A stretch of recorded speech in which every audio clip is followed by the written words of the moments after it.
Halo Smart Internet People, ketemu lagi.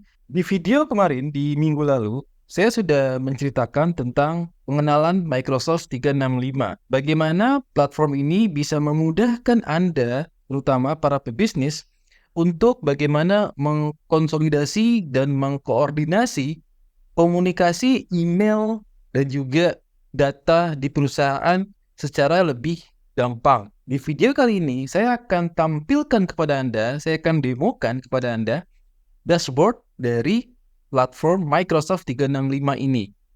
Diharapkan dari tampilan yang nanti akan kita demokan, Anda akan punya gambaran yang jauh lebih detail lagi tentang bagaimana solusi ini ternyata bisa loh untuk membantu saya lebih mudah untuk let's say memantau data atau mengontrol data atau memanage user-user yang ada di perusahaan saya.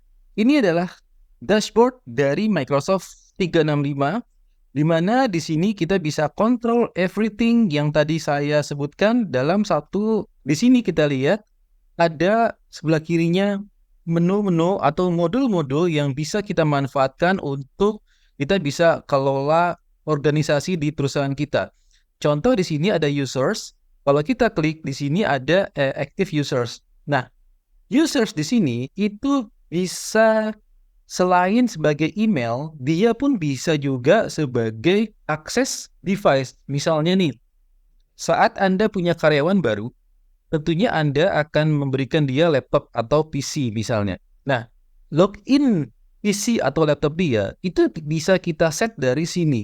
Sehingga usernya dan passwordnya itu bisa seragam. User login di PC atau laptop dan user login di emailnya dia. Jadi ini sebagai email dia dan sebagai login dia. Lalu yang berikutnya, ini nanti detailnya kita akan explore lagi di video berikutnya ya. Karena kepanjangan kalau saya harus detailkan satu persatu nih, modulnya banyak banget soalnya.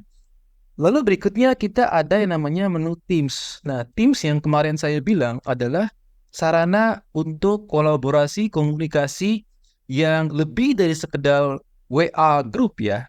Dia juga bisa kayak post video atau post files di situ. Dan bedanya dengan WA group, kalau di sini kita bisa manage akses siapa saja yang bisa akses file-file yang ada. Lalu ada lagi di sini share mailbox. Share mailbox ini semacam contohnya ya. Misalnya Anda membuat satu email namanya info@nama domain Anda. Tentunya email ini tidak satu orang yang pegang, tapi mungkin ada beberapa. Misalnya Anda juga, mungkin sekretari Anda juga, mungkin orang GA ya, ada beberapa orang. Nah, di sini kita bisa bikin sehingga lebih mudah untuk kita mengatur siapa yang berhak untuk mengakses email ini dan siapa yang kira-kira tidak boleh untuk bisa mengakses ini. Jadi ini bisa diatur semua di share mailbox. Berikutnya, ini ada billing. Nah, di sini ada yang saya sering pakai yaitu license. License di sini adalah kita bisa mengatur ya produk-produk apa aja yang kita mau subscribe punyanya Microsoft ya untuk karyawan kita. Contohnya di sini kita bisa bikin atau subscribe Microsoft 365 Business Basic atau Business Standard ya atau yang lainnya untuk karyawan kita. Dan kalau misalnya karyawan kita sudah resign, kita bisa cabut license-nya. Jadi nggak harus bayar lagi bulan depannya. Karena kan sudah dicabut license-nya, kita nggak perlu bayar. Berikutnya di menu kiri bagian bawah itu ada namanya admin centers. Nah ini adalah modul-modul yang sangat-sangat banyak sekali fiturnya yang bisa kita manfaatkan. Di antaranya ada security, ada compliance, identity, exchange, SharePoint, Teams. Misalnya di sini saya mau lihat security. Security ini adalah satu dashboard dari Microsoft yang memberikan insight kepada kita bagaimana keamanan data kita sekarang adanya dan bagaimana dia bisa mengimprove atau mensuggest kita untuk bisa menaikkan level security-nya. Contohnya seperti ini, kalau security score saya 38,24% yang ini, maka di bawah ini ada dia bisa improve your score supaya bisa lebih tinggi lagi tingkat security-nya. Tapi kembali lagi ya, itu biasanya nanti tergantung kepada kebijakan kita sendiri, apakah kita membolehkan atau enggak dan sebagainya. Tapi di sini Microsoft sudah membuat satu panel dan suggestion yang sangat bagus untuk bagaimana meningkatkan security data ya dan komunikasi platform 365 ini. Nah, ini adalah contoh dari bagaimana Microsoft mensuggest kita, memberikan saran untuk kita untuk bagaimana meningkatkan tingkat security dari platform 365 kita supaya data kita, email kita itu bisa jauh lebih meminimalisir kemungkinan buruk dari serangan cyber attack. Lalu ada juga yang namanya fitur Exchange ya. Ini adalah email servernya dari Microsoft di mana kita bisa mengatur semacam rules atau traffic yang masuk ke email kita. Ini bisa dikontrol dari sini. Contoh misalnya bagaimana kita bisa membuat satu rules, satu aturan. Kalau misalnya ada email dari ini atau lagi email dari domain ini gitu kan, domain xxx.com. Ini adalah email yang spam sehingga kita bisa masukkan ke box spam.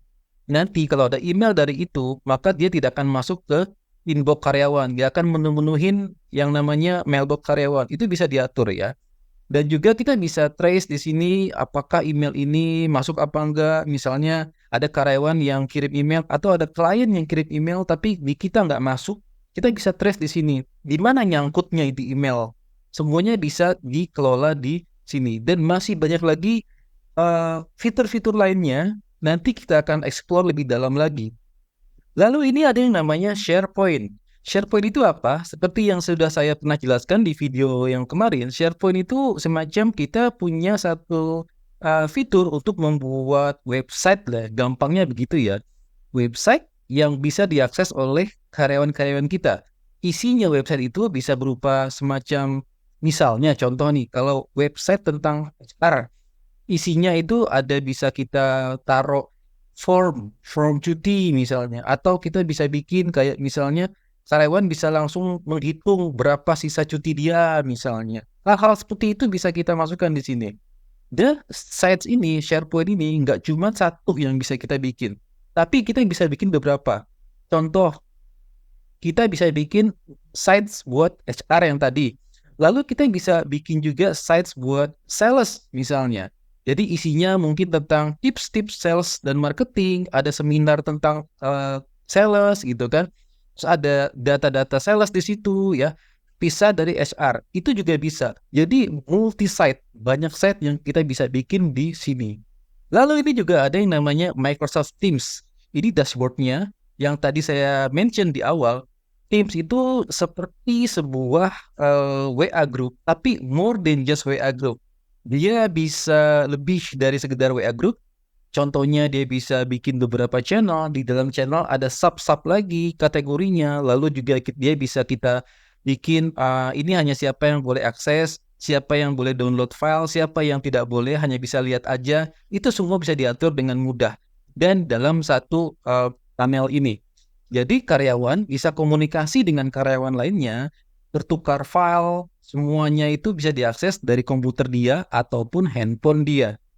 Itu dia tadi sekilas mengenai dashboard dari Microsoft 365, platform yang dimiliki oleh Microsoft yang bisa kita gunakan untuk improve keamanan dan juga kemudahan kita dalam mengelola data perusahaan. Di video-video berikutnya saya akan coba lebih detail lagi, kita explore masing-masing modul, bagaimana modul ini bisa benar-benar utilize karyawan Anda atau utilize productivity di perusahaan Anda sehingga ini bisa lebih kelihatan lagi bagaimana D65 bisa membantu bisnis Anda lebih baik lagi dalam hal pengolahan dan managing data. Sampai ketemu di video berikutnya. Salam smart.